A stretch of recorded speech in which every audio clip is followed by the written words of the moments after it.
പെരുമഴയത്ത് നെയ്യാറ്റിൻകര നഗരസഭയുടെ ശിശുദിന റാലി. നഗരസഭയുടെ കീഴിലുള്ള സ്കൂളുകളിലെ വിദ്യാർത്ഥികളാണ് റാലിയിൽ പങ്കെടുത്തത്. നെയ്യാറ്റിൻകര SN ഓഡിറ്റോറിയത്തിൽ നിന്നും ആരംഭിച്ച റാലി ബോയ്സ് സ്കൂൾ വരെ നീണ്ടു. ഹരികൃഷ്ണൻ തിരുവനന്തപുരത്ത് നിന്ന് ചേർന്നു. ഹരികൃഷ്ണൻ, മഴയായിട്ടും ഈ റാലി എന്തുകൊണ്ടാണ് മാറ്റി വയ്ക്കാതിരുന്നത്? കാരണം കുട്ടികൾ ഉൾപ്പെടെ നനഞ്ഞു പോകുന്ന ഈ ദൃശ്യങ്ങളിൽ നിന്ന് വ്യക്തമാണ്.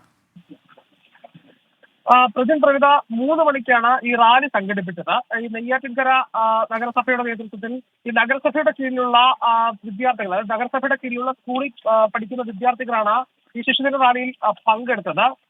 ഈ റാലി തുടങ്ങിയതിനു ശേഷമാണ് ഈ മഴ തുടങ്ങിയത്. മഴ തുടങ്ങിയപ്പോൾ തന്നെ ഈ അധ്യാപകരും മറ്റും ഈ കുട്ടികളോട് മാറി നിൽക്കാൻ ആവശ്യപ്പെട്ടു എന്നാണ് ഈ നഗരസഭ നൽകുന്ന വിശദീകരണം. പക്ഷേ കുട്ടികൾ അത് മാറിയില്ല. ഈ റാലിയുടെ ഒരു ആവേശത്തിൽ അവർ ഈ മഴയത്തും ഈ റാലിയിൽ പങ്കെടുക്കുകയായിരുന്നു എന്നുള്ളതാണ് അവർ പറയുന്ന ഏറ്റവും പ്രധാനപ്പെട്ട കാര്യം. പക്ഷേ മഴ കനത്തതോടുകൂടി ഇവർ കടുത്ത നടപടിയിലേക്ക് പോവുകയും അതേപോലെ കുട്ടികളെ മാറ്റി നിർത്തുകയും ചെയ്തു എന്നുള്ളതാണ്. അതോടൊപ്പം നൂറുകണക്കിന് വിദ്യാർത്ഥികൾ പങ്കെടുത്തു.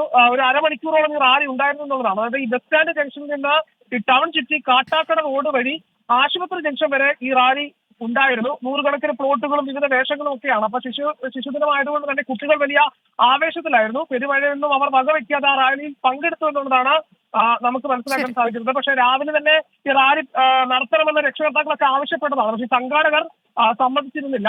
ഏതായാലും കുട്ടികളുടെ ആവേശമാണ് അതിൽ ഏറ്റവും പ്രധാനപ്പെട്ട കാര്യം. എന്തായാലും പരാതിയൊന്നും ഇതുവരെ നൽകിയിട്ടില്ല എന്നുള്ളതാണ് നമ്മൾ മനസ്സിലാക്കുന്നത്. പ്രവിത. ഹരികൃഷ്ണനാണ് തിരുവനന്തപുരത്ത് നിന്ന് വിവരങ്ങൾ നൽകിയത്.